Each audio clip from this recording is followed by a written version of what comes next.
നമസ്കാരം. ഓ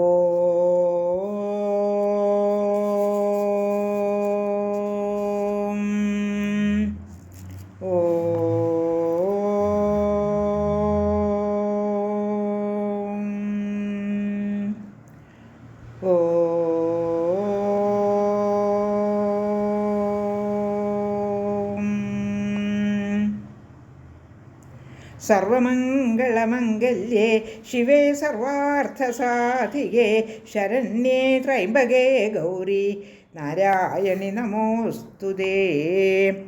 ഓം മഹാദേവ്യൈ നമഃ. ഇങ്ങനെ വിഷ്ണു അനുഭവിച്ച ദുരിതങ്ങൾ കേട്ടിട്ട് അതെല്ലാം വിസ്തരിച്ചു പറയണമെന്ന് ഋഷിമാർ സൂതനോട് ആവശ്യപ്പെടുന്നു.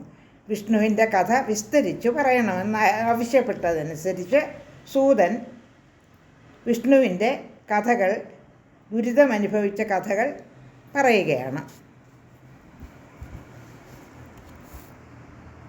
അദ്ദേഹം 10,000 വർഷം നീണ്ടു നിന്ന അതിഭയങ്കരമായ ഒരു യുദ്ധം ചെയ്ത് ക്ഷീണിച്ചപ്പോൾ ഞാൻ മുറുക്കി കെട്ടി താഴെ കുത്തി നിർത്തിയ വില്ലിൽ കഴുത്ത് ചായ്ച്ച് പത്മാസനം പൂണ്ട ഒന്നും അറിയാതെ ഉറങ്ങിപ്പോയി. ഈ സമയത്ത് ഇന്ദ്രൻ ഉൾപ്പെടെയുള്ള ദേവന്മാരും ബ്രഹ്മാവും ശിവനുമെല്ലാം ചേർന്നൊരു യജ്ഞം നടത്താൻ ഒരുങ്ങി. അങ്ങനെ യജ്ഞത്തിൻ്റെ അധിപനും പ്രഭുവുമായ ജനാർദ്ദനെ ദർശിക്കുന്നതിനായി എല്ലാവരും കൂടെ വൈകുണ്ഠത്തിലേക്ക് പോയി. അവിടമാണ് കഴിഞ്ഞ പ്രാവശ്യം പറഞ്ഞ് നിർത്തിയത്. ഇത് നമുക്ക് തുടർന്ന് വായിക്കാം. അധ്യായം 5 പ്രഥമസ്കന്ധം അധ്യായം 5 11-ാമത്തെ ശ്ലോകം. അദൃഷ്ട്വാ തു തഥാ തത്ര ജ്ഞാനദൃഷ്ട്യാ വിലോക്യതേ യത്രാസ്തേ ഭഗവാൻ വിഷ്ണു ജന്മുസ്തത്ര തഥാസുരാഃ. വൈകുണ്ഠത്തിൽ കാണാത്തതുകൊണ്ട് ഭഗവാൻ വിഷ്ണു എവിടെയാണെന്ന് ജ്ഞാനദൃഷ്ടി അറിഞ്ഞിട്ട് ദേവന്മാരെല്ലാം അവിടേക്ക് പോയി. ശ്ലോകം 12. ദദൃശുസ്ത്വേ തദേശാനം യോഗനിദ്രാവശം ഗതം വിചേതനം വിഭും വിഷ്ണും തത്രാസാം ചക്രിരേ സുരാഃ. വിഭുവായ വിഷ്ണുവിനെ യോഗനിദ്രയ്ക്കധീനനായി ചലനമറ്റിരിക്കുന്നത് കണ്ടിട്ട് ദേവന്മാരെല്ലാം അവിടെ അങ്ങനെ തന്നെ നിന്നുപോയി. ശ്ലോകം 13. സ്ഥിതേഷു സർവദേവേഷു നിദ്രാസുപ്തേ ജഗത്പതോ ചിന്താമാപുസുരാ സർവേ ബ്രഹ്മരുദ്രപുരോഗമാഃ. ദേവന്മാരെല്ലാം അങ്ങനെ സ്തംഭിച്ച് നിൽക്കുകയാണ്. ജഗത്പതിയായ വിഷ്ണു നല്ല നിദ്രയിലും. അപ്പോൾ ബ്രഹ്മാവ്, ശിവൻ തുടങ്ങിയ ദേവന്മാർ ചിന്താധീനരായി. ശ്ലോകം 14. താനുവാച തതഃശക്രഃ കിം കർത്തവ്യം സുരോത്തമാഃ നിദ്രാഭംഗ കഥം കാര്യഃ ചിന്തയന്തു സുരോത്തമാഃ. അപ്പോൾ ദേവേന്ദ്രൻ അവരോട് പറഞ്ഞു, ദേവമുഖ്യന്മാരെ, എന്താണിപ്പോൾ നാം ചെയ്യേണ്ടത്? വിഷ്ണുവിൻ്റെ നിദ്രയ്ക്ക് എങ്ങനെയാണ് ഭംഗം വരുത്തേണ്ടതെന്ന് ആലോചിച്ചാലും. ശ്ലോകം 15. തമുവാച തദാ ശംഭുർ നിദ്രാഭംഗേസ്തി ഭൂഷണം കാര്യം ചൈവ പ്രകർത്തവ്യം യജ്ഞസ്യ സുരസത്തമാഃ. ദൂഷണമാണ്, ഭൂഷണമല്ല. ഒരു തെറ്റുപറ്റി, ക്ഷമിക്കണം. ഒന്നുകൂടി ആ ശ്ലോകം ചൊല്ലാം. തമുവാച തദാ ശംഭുർ നിദ്രാഭംഗേസ്തി ദൂഷണം കാര്യം ചൈവ പ്രകർത്തവ്യം യജ്ഞസ്യ സുരസത്തമാഃ. അത് കേട്ടിട്ട് ശംഭു പറഞ്ഞു, ദേവോത്തമന്മാരെ, നിദ്രാഭംഗം ചെയ്യുന്നത് ദോഷമാണ്. എന്നാൽ യജ്ഞകാര്യം നിർവഹിക്കുകയും വേണം. ശ്ലോകം 16. ഉത്പാദിത തഥാ വമ്രീ ബ്രഹ്മണാ പരമേഷ്ടിന തയാ ഭക്ഷയിതും തത്ര ധനുഷോഗ്രം ധരാസ്ഥിതം.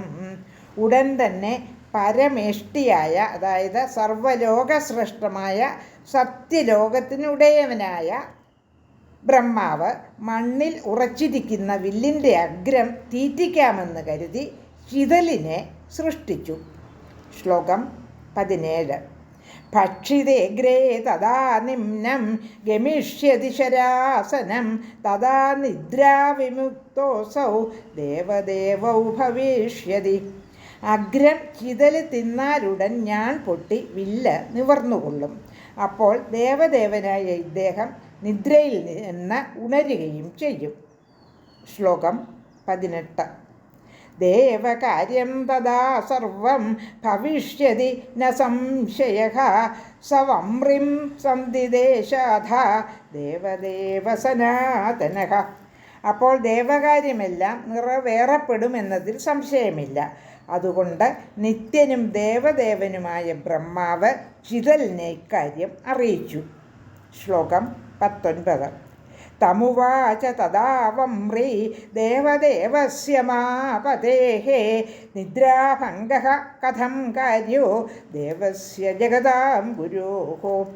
ശ്ലോകം 19ൻ്റെ അർത്ഥം: അത് കേട്ട ചിതൽ ബ്രഹ്മാവിനോട് ചോദിച്ചു, ദേവദേവനും ജഗദ്ഗുരുവുമായ ലക്ഷ്മീപതിയുടെ നിദ്രയെ ഭഞ്ജിക്കുന്നത് എങ്ങനെയാണ്? അത് ശരിയാണോ? ശ്ലോകം 20. നിദ്രാഭംഗഃ കഥാച്ഛേദോ ദമ്പത്യോ പ്രീതിഭേദനം ശിശു മാതൃവിഭേദച്ഛ ബ്രഹ്മഹത്യാ സമം സ്മൃതം. ഉറക്കത്തിൽ നിന്ന് ഉണർത്തുക, കഥാരസത്തിൽ മുഴുകിയിരിക്കെ വിഘ്നമുണ്ടാക്കുക, ദമ്പതികളുടെ സ്വൈര്യസല്ലാപത്തിന് തടസ്സമുണ്ടാക്കുക, അമ്മയെയും കുഞ്ഞിനെയും വേർപെടുത്തുക, ഇവയെല്ലാം ബ്രഹ്മഹത്യയ്ക്ക് തുല്യമാണെന്ന് പറയപ്പെടുന്നു. ശ്ലോകം 21. തത് കഥം ദേവദേവസ്യ കരോമി സുഖനാശനം കിം ഫലം ഭക്ഷണാദ്ദേവ യേന പാപം കരോമ്യഹം. അതിനാൽ ദേവദേവനായ അദ്ദേഹത്തിൻ്റെ സുഖം ഞാൻ എങ്ങനെ കെടുത്തും?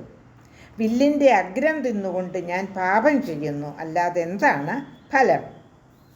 ശ്ലോകം 22. സർവസ്വാർത്ഥവശോ ലോകഃ കുരുതേ പാതകം കില തസ്മാദഹം കരിഷ്യാമി സ്വാർത്ഥമേവ പ്രഭക്ഷണം. സ്വാർത്ഥത്തിന് അടിമയായി തീർന്ന ജനമെല്ലാം പാതകം ചെയ്യുന്നു. അതുകൊണ്ട് ഞാൻ ആ സ്വാർത്ഥത്തെ തന്നെ നല്ല തീറ്റയാക്കിക്കൊള്ളാം.